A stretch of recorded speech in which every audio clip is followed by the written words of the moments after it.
And we turn now to the deadly tornado outbreak, and we have just learned tonight that the National Weather Service has now confirmed it was more than 15 tornadoes across the south here. The worst of them struck right here in Rolling Fork, Mississippi. It was an EF4 with winds of 170 miles an hour, one on the ground for 1 hour and 10 minutes, 70 minutes straight of pure terror here. We have witnessed today all of the images, the damage, the devastation. Homes here are now piles of rubble. The town's water tower on its side. Massive trucks here, tractor trailers tossed on top of one another. Families today trying to save what they can, but every home here is gone. Piles of wood and metal remain. We have spent this day with the survivors, some who described their homes being lifted off of their foundations while the families were inside huddling together.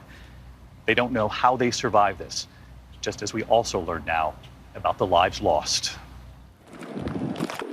Tonight, as we walk through the streets of Rolling Fork, Mississippi, it is inescapable. The unforgiving power of this EF4 tornado, winds reaching 170 miles per hour. Every tree sheared off, every home destroyed. Heaps of wood and twisted metal now serve as the only markers where homes once stood. The families here have lost everything. You can literally see every tree snapped in two, and all of the homes, the rooftops off of them, most of the homes completely wiped away. And over here is just one of the many cars in this neighborhood lifted up and now upside down on top of what was a home. We see a husband and father, Sam Jackson, trying to salvage anything he can find. They were inside when the tornado hit. They could feel the home lift and then collapse. They all survived under mattresses. You found the flag? He shows me the flag his wife bought for Veterans Day. It's unbelievable that the house is destroyed, but the flag, there's not a tear in it. Not a tear in it. One of their sons, Armin, was on a college trip to Washington, D.C. He first learned on social media that his home was destroyed, his neighborhood gone. But he had to wait to learn if his family had survived. He raced home. What did you say to your mom? Oh, I just told her I love her. I mean, it's nothing you couldn't say. It's just a blessing. A real blessing. Yes. So this was your fireplace? It was. And this is just about the only thing still standing? Yeah, it is the only thing still standing. And placed on top, his trophies found by his father. How much do these mean to you? Well, it means a lot to me. This was one of the small churches here in Rolling Fork, what's left of it. And you can see out in front of the church, the bell still sitting here, the Mount Herald Church, established in 1908. This is a familiar sight just to the side here, a semi flipped over, just sitting on most of this church now. And if you look up from the sky, you can actually see it's a familiar thing all throughout this neighborhood, showing the sheer force of this EF4 tornado that blew through. These tractor trailers that were simply lifted off the ground and then dropped back down on top of one another. It's a scene you see repeated over and over again, street after street here.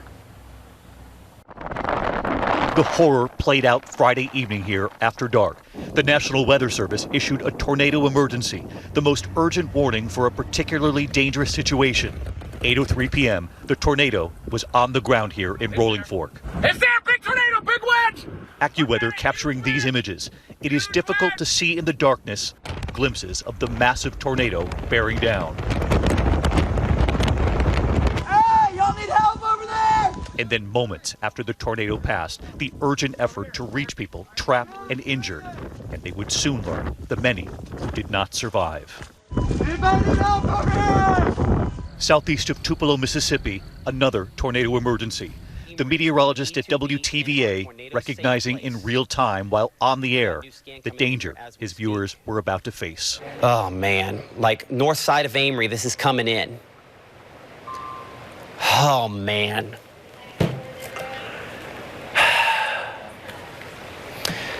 Dear Jesus, please help them.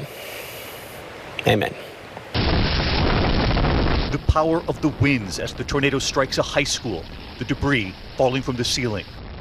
And tonight, we now know, here in Rolling Fork, it was a powerful EF4 tornado that carved this devastating path of destruction 59 miles straight across Mississippi.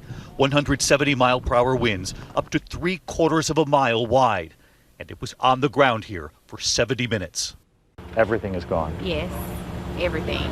Dana Williams and her husband own 2 businesses here, a convenience store and her beauty shop. They were still open when the tornado hit.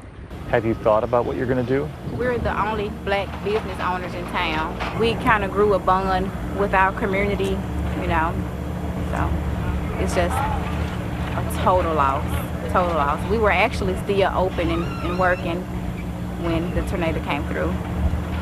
Like, it was a sound that I would never forget.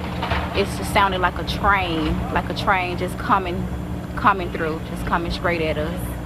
And my husband just said, just get down, get down. I got down and he got on top of me, and it didn't even last, not even probably like 30 to 45 seconds. And just all the glass just busted and the roof collapsed, and it was just horrible. It was. It's a miracle you're still here. Yes, it is, yeah. Tonight, with President Biden already declaring a major disaster here, ordering immediate emergency assistance, federal funding, authorities are on the ground. I would just say that FEMA is here. We remain committed to the people of Mississippi. We will be here for you now. We will be here for you next week. And tonight here, a powerful image we have been unable to forget. A man walking amid the devastation here with a lone suitcase, all that he has left. Erwin Macon. What do you say to people who have seen that image now of you in just a suitcase? Well, that just shows you how quick, your life can turn around. How fast things can leave. But you got to just be strong and pick yourself up. Smiling a little because I'm still here. Despite losing, that stuff don't matter. I'm still here. And while talking with so many of the families here, the volunteers, that college student home hugging his mother first, now learning how to accept help. He says that's been difficult too. Volunteer Janice Rowork from Operation Barbecue Relief. We did 300 meals Saturday, 300 Sunday, and we're working them more now, and we're going to have them supper here later too. They not going to let you go without it. No. She's not going to let you say no. She's not. No. Janice tells Armin she'll be back. Thank you, Janice. So thank y'all. Thank you, Janice. All right, bye-bye. Angels walking around, right? Yes, it is. Yeah. There's a lot of them. Thank you very much. You're welcome, sir. Thank you. Thank you all. The volunteers, the angels, and they are going to need the help here. They're going to need the country not to forget this tragedy, given the need here already. Tonight, we're also learning at this hour some of the names, the stories of the victims. Lindsay Davis is on the scene with me tonight on that part of the story, the lives lost. Tonight, we're learning about some of the victims of the devastating tornadoes that shattered communities across Mississippi. Ethan Herndon's family says he was a gentle giant. His wife Elizabeth and their 2 children are still in the hospital. Mary Barfield Bush was a grandmother. Her niece told ABC Mary was a sweet and caring soul with a beautiful smile that lit up the room. Then there was Melissa and Lonnie Pierce. Lonnie's son told ABC they were together for nearly 25 years and that Melissa turned my dad's life around and they were a great team. We finally found them over here laying under that 18-wheeler. He was on his back and she was just laying beside him with her arm on him. Of Wanda Early, her daughter said there wasn't anything you couldn't ask her and that her mom was willing to do whatever to help someone out. And Lindsay, I know you've been on the scene as well right here with us today, and you know that for the people who've lost loved ones, there are so many families here collectively embracing them because everyone knew everyone here. And I know you just spoke with FEMA officials on the ground here in Mississippi, and they understand there is enormous need here. They certainly do. For those who are still living in the midst of these mounds of misfortune, really, I think is what it is, David. FEMA wants them to know that help is available, that they are on the ground, even for those who are uninsured, which is all too often the case in a number of these scenarios, David. Sharkey County is one of the poorest counties in the country. 35% of the population is at or below the poverty line, which could make the recovery effort all too great, David. Which is why you're going to be here this evening, anchoring throughout the evening. Lindsay, thank you. Lindsay will have much more later tonight on ABC News Live, our digital streaming channel. Hi, everyone. George Stephanopoulos here. Thanks for checking out the ABC News YouTube channel. If you'd like to get more videos, show highlights, and watch live event coverage, click on the right over here to subscribe to our channel. And don't forget to download the ABC News app for breaking news alerts. Thanks for watching.